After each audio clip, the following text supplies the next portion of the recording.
sąrašu ir paspaudėm OK, bus su tokiu selected atributu.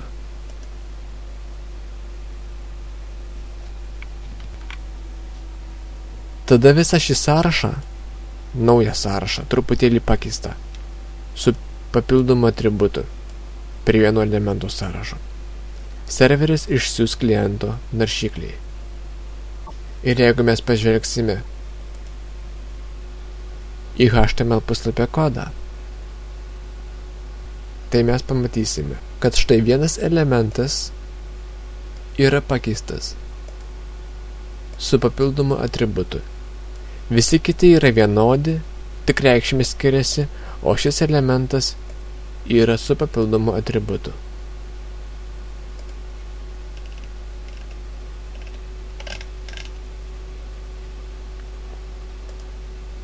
Turėkite omeny, va taip failas atrodo serveryje. O va taip failas atrodo jūsų naršyklėje. Šis failas yra sugeneruotas. Sugeneruotas iš šio failo. Ir nors jūsų adreso laukelyje yra testas.php, jūs negalite matyti turinio pačio testas.php failo. Jūs gaunat tik tai, ką testas.php gali sugeneruoti. Ok, o dabar pažiūrėkime, kas dar įdomaus yra šiame sąraše.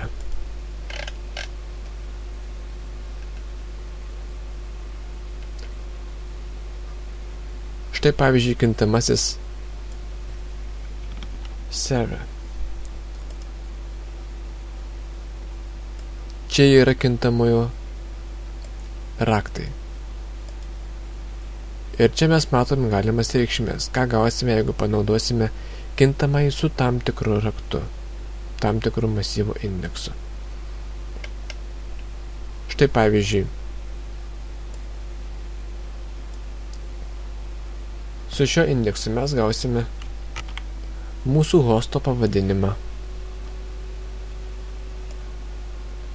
Išbandykime.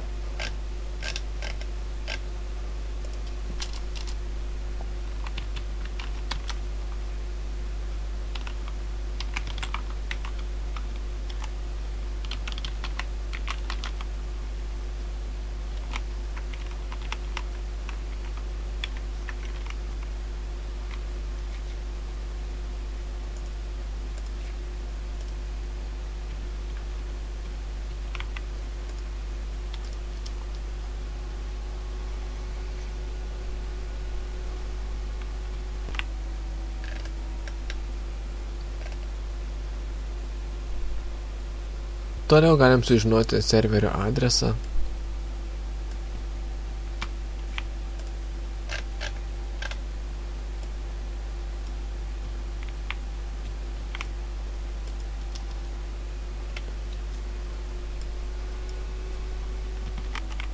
Šis IP adresas yra šio serverio, lokalaus hosto.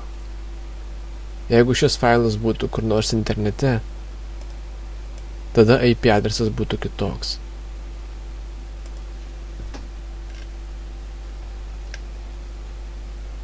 Jeigu norime gauti vartotojo adresą,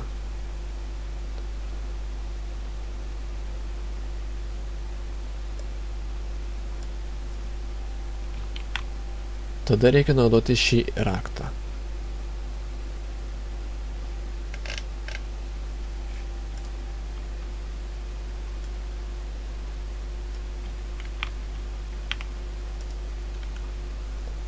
Bet ir šiuo atveju, kadangi vartotojas tai yra aš esu tas pats kompiuteris, kuriame yra lokalus hostas, tai adresas yra toks pat. Šis IP adresas yra vidinis kompiuterio adresas. Jis gaunamas visą laiką, kai kreipiesi į save. Kadangi lokalus serveris yra mano kompiuteryje, tai kreipdamasis į jį aš kreipiuosi į save. Kadangi kreipiuosi į save, aš gaunu tokį IP adresą.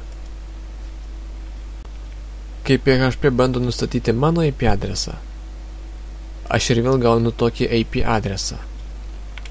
Nes aš kreipiuosi į PHP skriptą iš to paties kompiuterio, kuriame tas PHP skriptas ir veikia.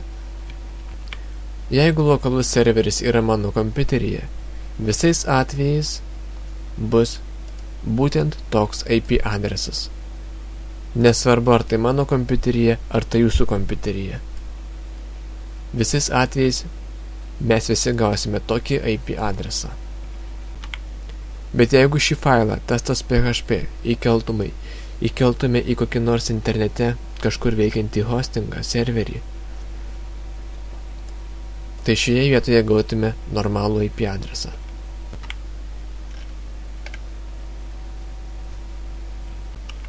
Jeigu norime sužinoti, kokiame faile esame, tada naudojam šį raktą.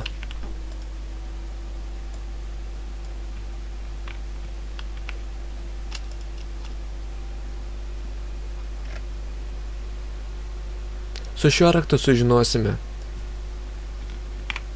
kokį metodą naudojam duomenų užklausai serverį.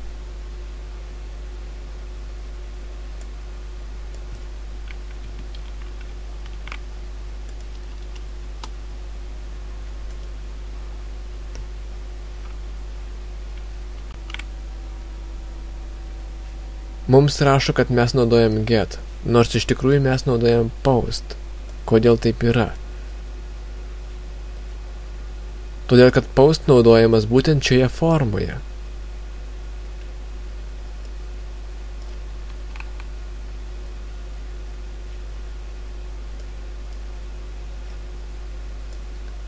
Būtent čia naudojamas post.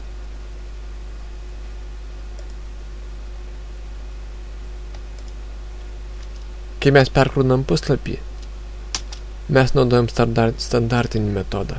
Jeigu mes pasirinksime ką nors iš sąrašo, panaudosime formą, kuri naudoja post metodą, tada bus post metodas. Ok, šį kartą tiek.